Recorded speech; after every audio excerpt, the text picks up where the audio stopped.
जय हिंद, जय भारत। मैं रेबल सदानंद पते। कोरोना में हमें बहुत सारी चीज़ों की जानकारी मिली है और शायद बहुत सारे विभाग ऐसे हैं हमारे जहां हमें बहुत मेहनत करने की ज़रूरत है। बहुत सारे प्रश्न उठे हैं, बहुत सारे मुश्किलें हैं, तो बहुत सारे समाधान भी निकले हैं। लेकिन एक जो बहुत अहम सवाल है सरकार के लिए, हमारे लिए, देश की जनता के लिए, हमारे देश के बच्चों के लिए, वो ये है कि कोरोना काल में हमें ये पता चला कि देश को डॉक्टरों की कितनी ज़रूरत है, देश को हेल्थ वर्कर्स की कितनी ज़रूरत है। जी हाँ दोस्तों, हेल्थ वर्कर्स और डॉक्टर। आप जानते हैं मेडिकल काउंसिल ऑफ इंडिया, जो कि देश में मेडिकल कोर्सेज को रेगुलेट करती हैं, हमारे देश में सबसे ज़्यादा मेडिकल कॉलेजेस हैं पूरे विश्व में। लेकिन हर साल 50,000 लोग डॉक्टर बन के निकलते हैं पढ़ के, केवल 50,000। और अगर हम यही कंपैरिजन, यही तुलना इंजीनियर्स की, एमबीए की, बीटेक की, एमटेक की करेंगे तो हमारे होश उड़ जाएंगे। जी हाँ दोस्तों, हमारे होश उड़ जाएंगे। और ये होश उड़ने के बाद हमें पता चलेगा कि देश में दो चीजों की जरूरत है। अगर ये दो चीज फ्री हो जाए ना, तो देश में 15 लाख की जरूरत नहीं है, देश में पैसों की जरूरत नहीं होगी। लोग अपने बल पे, अपने दम पे खड़े होंगे। वो है शिक्षा और चिकित्सा। मैं रेबल फाउंडेशन से रेबल सदानंद पति पिछले 9 साल से इस बात को लगातार उठा रहा हूं कि ना किसी को फ्री का चावल चाहिए, ना आटा चाहिए। अगर देश की बेसिक जरूरत है ना, बुनियादी जरूरतें और मिनिमम रिक्वायरमेंट जो कि मैक्सिमम आउटपुट दे सके, तो वो शिक्षा और चिकित्सा है। 50,000 डॉक्टर साल में निकलते हैं और 135 करोड़ जनता। आप सोचिएगा, 50,000 डॉक्टर। हमारे पास जो रिक्त पदे हैं, जो वेकेंट सीट्स हैं प्राइमरी हेल्थ सेंटर्स में, गवर्नमेंट हॉस्पिटलों में, लोग लाइनों में खड़े रहते हैं, उन्हें डॉक्टर का मिलना नसीब नहीं होता। आखिर होगा कैसे? और ये डॉक्टर क्यों नहीं बनते हैं, और जो डॉक्टर ये बन रहे कैसे बनते हैं, ये जानना बहुत जरूरी है। और इसे मेडिकल काउंसिल ऑफ इंडिया की एक बहुत बड़ी प्रॉब्लम है, जो शायद अब मेडिकल काउंसिल ऑफ इंडिया को देखना पड़ेगा। जी हां दोस्तों, या तो मेडिकल कैरियर को चुनने में जो प्रावधान है, जो परसेंटेज है कोर्सेज का, जो एग्जाम्स है, उनमें हमें अब कुछ तब्दीलियां करने की जरूरत होगी। जिस तरह एमबीए, बीबीए, बीटेक में आप इतने सारे कॉलेज खोल देते हैं, all India council of technical education. आप समझेंगे दोस्तों, ये बहुत बड़ा मुद्दा है जिसे कोई नहीं उठा रहा है, शिक्षा मंत्री नहीं उठा रहे हैं, और जिसकी वजह से देश आज पीड़ित है। हर परिवार में 2 से ज्यादा लोग पीड़ित है किसी न किसी बीमारी से। और डॉक्टर है 50,000 साल के, हमें देखेगा कौन? हमारी चिकित्सा होगी कैसे? हमारी medical, how will we have medication if we don't have doctors in our surrounding? Primary health centre में डॉक्टरों की कमी है, नर्सों की कमी है, हेल्थ वर्कर की कमी है। और जो डॉक्टर्स हैं वो प्राइवेट नर्सिंग होम, अपने प्राइवेट अस्पताल चलाने में बिजी हैं। ऐसा क्यों है? वो इसलिए दोस्तों, क्योंकि जब डॉक्टर बनने के लिए किसी बच्चे के मन में इच्छा होती है ना, हमारे देश का एजुकेशन सिस्टम हमारी जड़ों को तोड़ देता है।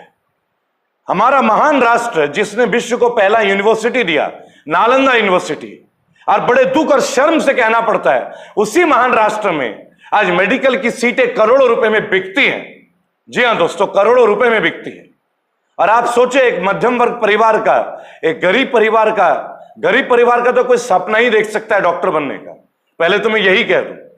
और जो लोअर मिडिल क्लास फैमिली के लोग और जो रिच क्लास के लोग पेड सीट, पैसे देके एडमिशन लेते हैं, और मिडिल क्लास के लोग जो अपनी जमीन गिरवी रख के, कोलैटरल बैंक लोन लेके, अपनी मां के गहनों को बेच के, घर के जमीन जायदाद को बेच के, जब वो इस कोर्स को करते हैं और इतना कर्ज हो जाता है उनके घर में, तो क्या उनके दिल में इंसानियत जिंदा रहेगी? क्या वो भूल जाएंगे कि उनके मां बाप की जीवन भर की पूंजी चली गई, उनका घर बिक गया? लेकिन इसका जिम्मेदार कौन है? ये system. Medical council of India को सबसे पहले ये जितने मेडिकल कॉलेजेस हैं, इनके ऊपर अब कठोर कदम उठाने पड़ेंगे दोस्तों, कठोर कदम। 1-1 करोड़, 1.5 करोड़ का डोनेशन। और ये ओपन है, ये नहीं कि मैं कोई मनगढ़ंत बातें कर रहा हूं। लोग यहां से नेपाल चले जा रहे हैं, रशिया जा रहे हैं, ग्रीस जा रहे हैं, बहुत सारी विदेशी कंट्रियों में जा रहे हैं। वहां से आने के बाद ये मेडिकल काउंसिल ऑफ इंडिया का टेस्ट पास करते हैं। जब इनका 1 करोड़, 1.25 करोड़ रुपए खर्च हो जाता है दोस्तों, 1 करोड़ किसी के जीवन में इकट्ठे नहीं होते। अपने घर के तमाम चीजों को बेच के 40 लाख का एजुकेशन लोन लेके, और उसके बाद तब किसी बंदे के मन में, किसी स्टूडेंट के मन में, किसी उभरते हुए युवा डॉक्टर के मन में क्या रहेगा? अपने माँ बाप का दर्द, अपने माँ बाप का कर्ज। उनके घर में कोई उल्लास नहीं होता, क्योंकि घर की सारी खुशियां कहीं ना कहीं पैसों से भी डिपेंडेंट रहती है। ये मैं और आप बखूबी जानते हैं दोस्तों। और इसका खामियाजा आज पूरा देश भुगत रहा है, देश की जनता भुगत रही है। लोग कतारों में खड़े हैं लेकिन डॉक्टर नहीं मिल रहे हैं।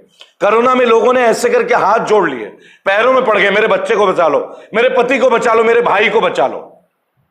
मैं मानता हूं कि डॉक्टर जीवन दान देते और भगवान का दूसरा रूप होते हैं, लेकिन दोस्तों जीवन दान तो हमें फौजी भी देते हैं। वो बॉर्डर पे जो खड़े होते हैं और जो शहीद होते हैं, और जब उनकी शव वापस आते हैं, जब शहादत देके, तो क्या उनको कुछ मिलता है? क्या नहीं मिलता। क्या मिलता है दोस्तों? 30,000 40,000 की तनख्वाह और कुछ पेंशन। पैरामिलिट्री वालों को तो पेंशन भी नहीं मिलती। आप सोच के देखिएगा दोस्तों। लेकिन आज बात करेंगे डॉक्टर्स की। प्राइवेट अस्पतालों में अगर एक नॉर्मल सा रूटीन चेकअप पे जाओ, किसी भी डॉक्टर को विजिट करने के लिए 600 रुपए से 1,000 रुपए मिनिमम फीस। क्यों भाई? गवर्नमेंट को इसके ऊपर इंटरफेरेंस नहीं करना चाहिए? पूरे देश की सबसे बड़े जो आर्थिक क्रिमिनल है वो आज की डेट में कहीं ना कहीं मेडिकल कैरियर बनता जा रहा है। लेकिन इसे क्रिमिनल बना कौन रहा है? इसे क्राइम में परिवर्तित कौन कर रहा है? हमारे देश का शिक्षा का system, the educational pattern and the educational system of our country. मैं रेबल सदानंद पति, रेबल फाउंडेशन से, हम लोगों ने अब ठाना है।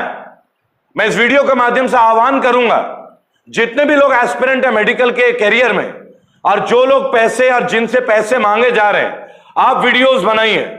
इस बार हम आ रहे हैं। अब हम आ रहे हैं क्योंकि हम राजनीति करने के लिए नहीं पैदा हुए हैं। हम लोग एक डिटर्मिनेशन लेके, हमारे मन में एक संकल्प है कि हम देश की बुनियादी प्रॉब्लम्स को ठीक करेंगे, हम जुमले नहीं देंगे। और आपसे वादा करता हूं, इसी साल 2021 में हम कंप्लीट पूरी तरह से स्टिंग ऑपरेशन के लिए लग चुके हैं। यह भी आपको बता दो, हम पर्दाफाश करेंगे इन सफेदपोश लोगों को। क्या आप जानते हैं ये मेडिकल कॉलेजेस किन के होते हैं? ये तमाम नेताओं के होते हैं, इनकी पार्टनरशिप में होती है। तमाम एमएलए एमपी आप देखिए, एक सोच का विषय है। ये एमएलए बनते हैं, एमपी बनते हैं, मेडिकल कॉलेज खोल लेते हैं, एजुकेशनल इंस्टीट्यूट खोल लेते हैं। क्यों भाई? कैसे हो जाता है? क्या हमारे केंद्र की सरकार, पहले जो कांग्रेस की सरकार थी और अब जो बीजेपी की सरकार है, ये सीबीआई एनआईए, इनको पता नहीं चलता है कि कहां से इनके पास पैसे आते हैं? हम जरा सा टैक्स ना भरे तो हमारे घर में नोटिस। और इन लोगों के बारे में क्या? जो लोग अपने घर के छतों में करोड़ों रुपए का गोभी उगा देते हैं और इनकम टैक्स का रिटर्न फाइल करते हैं। देखिए दोस्तों, ये देश, ये नेता नहीं बदलेंगे। ये देश को बदलने के लिए हमें आपको आना पड़ेगा। मैं आया हूं अपने घर से निकल के, आप भी आइए, आप निकलिए अपने घर से।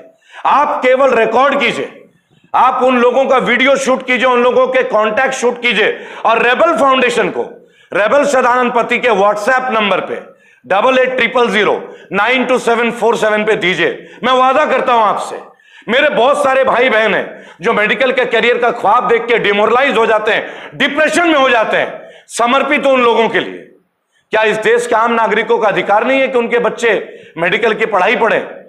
माननीय शिक्षा मंत्री और माननीय एमसीआई के डायरेक्टर, मेडिकल काउंसिल ऑफ के जो डायरेक्टर है मेडिकल काउंसिल ऑफ इंडिया के, और माननीय प्रधानमंत्री और पीएमओ को मैं सबसे पहले एक बात बोलना चाहूंगा। बहुत बड़े बड़े आप लोग प्लान्स करते हैं, ग्राउंड लेवल पे काम कीजिए। देश बदलेगा जब भूमिगत तरीके से काम होगा, जब ग्राउंड लेवल पे काम होगा, जब रूट लेवल पे काम होगा। आप लोग बोलते हैं ना सॉल्यूशन क्या है, तो सॉल्यूशन मैं आपको बताता हूं। क्या आप लोगों को इनका इनकम पैटर्न जानने का टाइम नहीं मिलता? आप में से कौन है जो नहीं जानता ये बड़े बड़े यूनिवर्सिटीज जितने, ये बड़े बड़े स्कूल कितने डोनेशन लेते हैं?